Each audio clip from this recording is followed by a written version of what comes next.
स्वागत आहे तुमचं मोरेताईंच्या रेसिपी चॅनल मध्ये।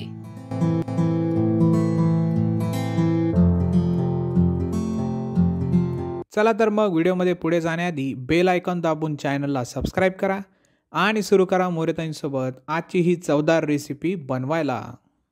नमस्कार मंडळी, आज आपण एक नवीन रेसिपी करणार आहे, ती म्हणजे तळणीचे मोदक। आता आपण त्याचे साहित्य पाहून घेऊ।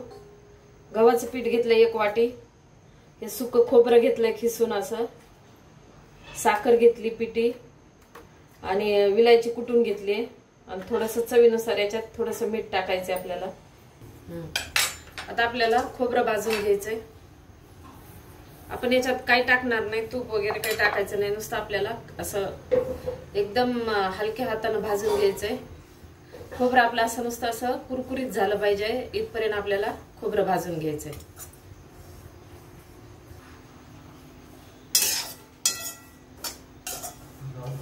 आता हलकासा ना खोबऱ्याचा ना कलर बदलला, तर आपण गॅस बंद करू आणि आता याला थंड करायला ठेवू। तोपर्यंत आपण आता पीठ भिजवणार आहे। खोबऱ्याला आपण थंड करून घेऊ। आता आपण ना मोदक करण्यासाठी गव्हाचं पीठ घेतलेलं आहे ना, ते भिजून घेऊ। 1 वाटी गव्हाचं पीठ घेतले, त्याला थोडंसं आपण मीठ टाकणार आहे। तर मिक्स करून थोडंसं तेल टाकणार आहे।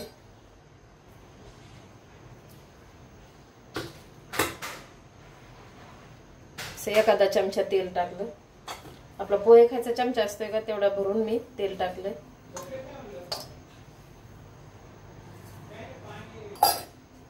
आता थोडं थोडं पाणी घेऊन पीठ भिजून घेते मी। घट्ट आपल्याला पीठ ना असं घट्ट भिजवायचं।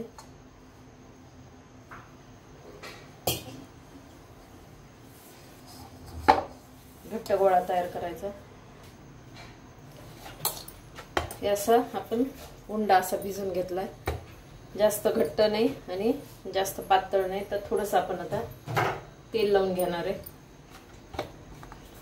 थोडंसं तेल लावून घ्यायला लागते त्याला। तेल लावून थोडंसं आपण सारण तयार होईपर्यंत आपण याला भिजू देऊ। आता आपलं खोबरं पण थंड झालेलं आहे आणि असं आपल्याला असं कुरकुरीत करेपर्यंत आपण भाजून घेतलंय ना, तर आता थंड झाल्यामुळे एकदम बारीक व्हायला लागले। आपल्याला हातानेच असं कुस्करून घ्यायचंय। त्याच्यामध्ये आपल्याला मिक्सर मध्ये काही टाकायचं नाही, काही नाही, असंच आपल्याला बारीक करून घ्यायचंय। बारीक एकदम बारीक नाही करायचं, त्याच्यामुळे आपल्याला मिक्सर मधून फिरून नाही घ्यायचं। आता हे असं हाताने हे असं बारीक होतंय, एवढंच करायचं आपल्याला बारीक। आणि आता विलायची पावडर आणि साखरेची पिठी साखर आहे ना, तर ती मी मिक्सर मधून साखर आपण मिक्सर मधून बारीक करून घेतली, ती टाकणार आहे। आता हे विलायची पावडर, ही साखर बारीक केली ती टाकून घेते। आता याला पण आपण मिक्स करून घेऊ। तुम्हाला अजून याच्यात ड्रायफ्रूट काही टाकायचे असेल तर टाकू शकता, त्याने पण छान लागते। आता मी ही एकदम साधी सोपी आणि आपण नेहमी यूज करतो ही पद्धत मी करायला लागले। आपलं सारण आता तयार आहे, याच्यात काही नाही आता टाकायचं। मस्त झालेलं आहे आपलं पीठ पण। आता हे सारण तयार होईपर्यंत आपलं पीठ भिजलंय, जास्त भिजवायची गरज नाही। 5 मिनिटासाठी ठेवलं तरी चांगलंच आहे। भिजून मस्त तयार होतंय पीठ आपलं, कारण आपण त्याच्यामध्ये रवा नाही टाकला, काही नाही, तर नुसतं गव्हाचं पीठ घेतलेलं आहे। गव्हाच्या पिठाचे मोदक करणार आहे आपण। आपलं सारण तयार आहे आता।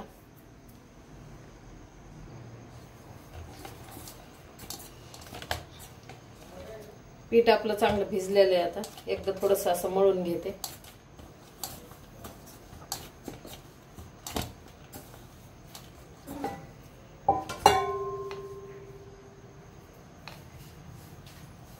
आता आपण याच्या लाट्या तयार करून घेऊ।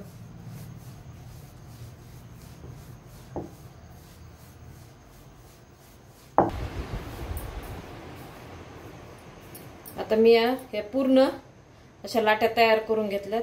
त्यात तेवढ्या 1 वाटी गव्हाचं पीठ होतं ना, त्याच्या अशा 11 लाट्या मी तयार करून घेतल्यात.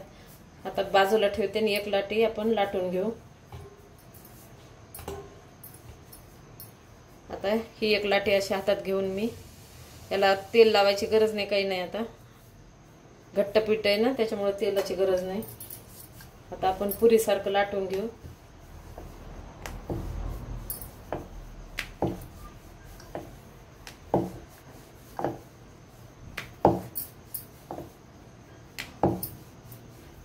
आता आपली ही गोल अशी लाटी तयार आहे. मोदकासाठी आपण ही आता पुरीसारखी अशी एवढी पुरीच्या आकाराची आपण लाटून घेतली.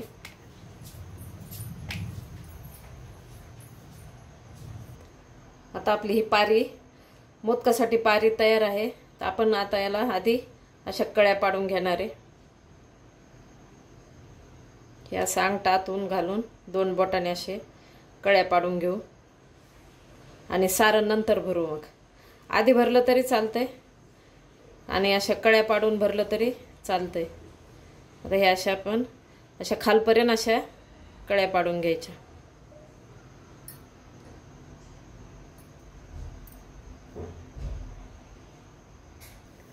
आता आपण हे 11 कळ्याचा मोदक करायलो. 11 कळ्या पाडल्यात मी याला. आता हे कळ्या पाडून झालेलं आहे. आता आपण सारण भरून घेऊ.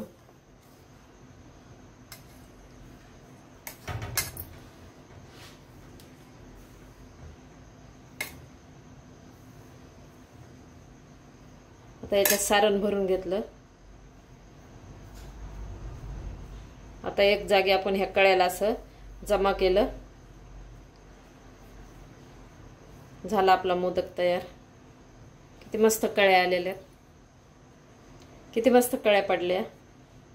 मोदक पण खूप छान झालाय. आता मी खूप मोठे मोठे केलेत मोदक, 11 केलेत. तुम्ही याच्यापेक्षा बारीक पण करू शकता. जास्तची वाटली कणिक ना तर वरची काढून टाका. अशी बारीक वरती आलं पाहिजे. छान आपला मोदक तयार आहे. सगळीकडून व्यवस्थित अशा कळ्या पडलेल्या. आता अशा प्रकारे मी बाकीचे मोदक असे करून घेते.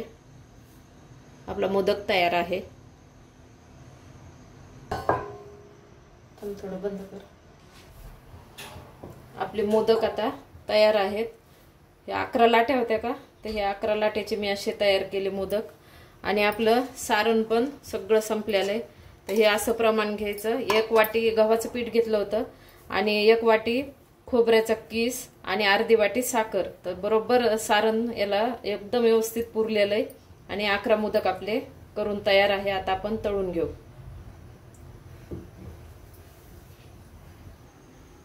तेल गरम झालेलं आहे तळण्यासाठी. आता तेलामध्ये मोदक सोडू आपण. थोडस असं सोडते मी हळूच. तेल हातावर ओढू शकते ना, तस थोडं असं हाताने झाऱ्यात घेऊन सोडायचं.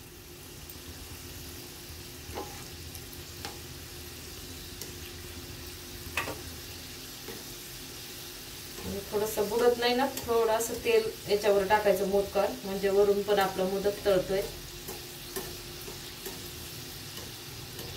एकदम खुसखुशीत होते मस्त मोदक. असे ह्या पद्धतीने करून बघा एकदा. तळणीचे मोदक छान होते.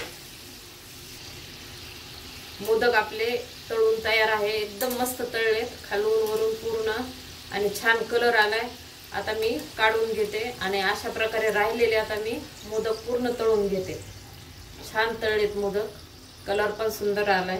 आता काढून घेते. आता राहिलेले मोदक करून घेते. अशा प्रकारे तळणीचे मोदक तयार आहे. एकदा नक्की ट्राय करा आणि कमेंट मध्ये कळवा. तुम्हाला हा व्हिडिओ आवडला असेल तर लाईक करा आणि अशाच प्रकारच्या चवदार आणि चमचमीत रेसिपीसाठी सबस्क्राईब करा आणि कमेंट मध्ये कळवा तुम्हाला कोणत्या रेसिपीज बघायला आवडतील.